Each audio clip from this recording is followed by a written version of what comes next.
Hello दोस्तों, स्वागत है आप सभी का मेरे चैनल पे। आज मैं आप लोगों के साथ एक बहुत ही इम्पोर्टेंट बात शेयर करना चाहती हूँ। सारे स्टूडेंट ऐसे होंगे जिनका कोई वीक सब्जेक्ट रहा होगा, वीक चैप्टर रहा होगा या फिर वीक टॉपिक रहा होगा। मैं अपनी एग्ज़ाम्पल लूँ तो बचपन से लेकर के अब तक मुझे मैथ्स पढ़ना नहीं पसंद है और इसलिए अब तक नहीं पसंद है क्योंकि मैं उसे टाइम नहीं देती हूँ। मैं मैथ सब्जेक्ट से बहुत दूर भागती हूँ। अगर मैं क्वेश्चन बना रही हूँ, नहीं बनता है, तो फिर मुझे ऐसा लगता है मैं एक बार में ही हार मान लेती हूँ और मुझे लगता है कि मैं टाइम वेस्ट कर रही हूँ।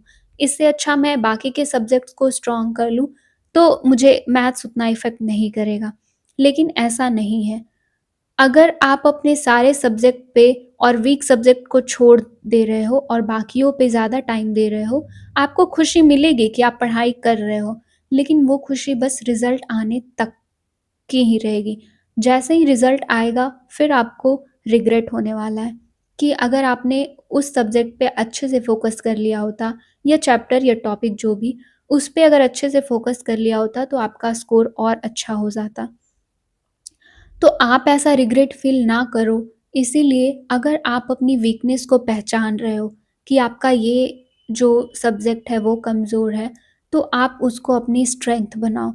क्योंकि अगर आप वीकनेस जानने के बाद भी उसको नहीं सही कर पा रहे हो, अगर 1 साल आपका कोई सब्जेक्ट वीक था और दूसरे साल में भी सेम ही प्रॉब्लम आपके साथ है, तो आपका जल्दी सिलेक्शन होने वाला नहीं है। और इसीलिए शायद मेरे भी मार्क्स आधे अधूरे रह जा रहे हैं मेरे मैथ सब्जेक्ट की वजह से। तो प्लीज़ आप लोग ये गलती मत करना, ठीक है? लोग अपनी वीकनेस की वजह से खुद पे सेल्फ डाउट कर लेते हैं कि हाँ, मेरे से नहीं हो पाएगा। बट आप ये तो देखो कि आपसे क्यों नहीं हो पाएगा और उस क्यों को आप सॉल्व करने की कोशिश करो। हम वही चीज़ नहीं करते हैं। आजकल तो हम सभी टू डू लिस्ट बनाने लगे हैं कि आज के दिन हमें क्या-क्या करना है। लेकिन जो हमें सब्जेक्ट पसंद नहीं है, हम उस पे कम टाइम देते हैं कि नहीं ठीक है, ये इतनी देर भी पढ़ लेंगे तो बहुत। और पता नहीं क्यों जब हम नापसंद चीज़ों पे टाइम देते हैं तो हमें लगता है 1-1 मिनट बहुत लेट से बीत रहा है। लेकिन आपको यही चीज़ सही करना है। आपको उसी पे सबसे ज़्यादा टाइम देना है क्योंकि एग्ज़ाम में कौन से टॉपिक गेम ओवर कर दे आपका ये कहना बहुत मुश्किल है। बहुत से लोग ऐसा बोलते हैं कि जिस टॉपिक का सबसे ज़्यादा वेटेज हो आप उस पे ज़्यादा फोकस करो। लेकिन मेरे अकॉर्डिंग आपके पास सिलेबस है, आप एक-एक टॉपिक पे अपना बेस्ट दो। आप ये मत देखो इस टॉपिक से पहले ज़्यादा क्वेश्चन पूछे गए हैं तो मुझे ये टॉपिक ज़्यादा अच्छे से प्रिपेयर करना है, नहीं। आप हर एक टॉपिक पे इक्वली टाइम दो, हर एक टॉपिक को इक्वली डील करो। तभी जाकर के आपको बेस्ट रिज़ल्ट मिलने वाला है।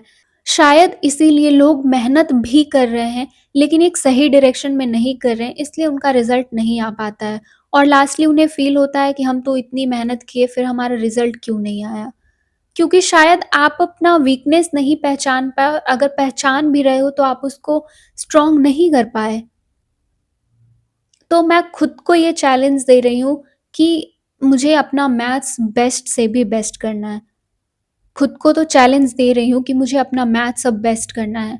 तो आप लोग भी ये नोटिस करो कि आपको खुद से किस टॉपिक पे चैलेंज करना चाहिए कि आपको अपना बेस्ट करना है। आपको दूसरे से कंपैरिज़न नहीं करना है कि कौन एग्ज़ाम निकाल लिया, कौन नहीं। आपको खुद से कंपैरिज़न करना है कि आप पिछले साल क्या थे, आपका क्या वीक था और इस साल आपका क्या स्ट्रॉन्ग है। इस वे में आपको खुद से कंपैरिज़न करना है। आप जितना खुद से कंपेयर करके खुद को बेस्ट बनाते रहोगे, आपका सिलेक्शन होने का चांसेस उतना बढ़ते जाएगा। और इस लाइन से मैं आपको भी सही डायरेक्शन देने की कोशिश कर रही हूँ और खुद को भी। क्योंकि मैथ्स की वजह से ही मेरा रिज़ल्ट जो है वो आधा-अधूरा में टिक गया है। तो अगर आपको डायरेक्टली उस सब्जेक्ट पे ज़्यादा टाइम देने का मन नहीं करता है, तो आप उसको छोटे-छोटे पार्ट्स में डिवाइड कर सकते हो। इस तरीके से कि 1 घंटे में मुझे किसी भी तरह बस इतना कंप्लीट कर लेना है। आप खुद को चैलेंज दो कि बस इतना मुझे 1 घंटे में कंप्लीट कर लेना है, अगर मैं कर लिया तो बहुत अच्छी बात है। और अगर वो आपसे कंप्लीट हो जाता है तो फिर उसी दिन शाम के टाइम में या फिर रात में या सुबह जिस हिसाब से आप कर रहे हो, उसके अकॉर्डिंग आप प्लान कर लो कि नहीं अब शाम के टाइम मुझे इतना ये और कंप्लीट करना है। अगर आप ऐसे छोटे-छोटे टारगेट्स दोगे, तो आप उसको जल्दी अचीव कर पाओगे और आपको फ्रस्ट्रेशन भी फ़ील नहीं होगा। वीकनेस को जितना आपसे दूर करोगे, आपका सिलेक्शन का जो जर्नी है वो भी दूर होते चला जाएगा। इसीलिए आप सिलेबस के हर एक टॉपिक पे उतना ही फ़ोकस करो। इसीलिए आप जैसे अपने अच्छे सब्जेक्ट को डील करते हो, आपका जो वीकनेस है उसको भी आप वैसे ही डील करो। And all the very best. आप खुद को ज़रूर चैलेंज करना अपने वीकनेस के लिए। और आप सभी अपना बहुत सारा ख़्याल रखना, अपने पेरेंट्स का ख़्याल रखना। Bye bye.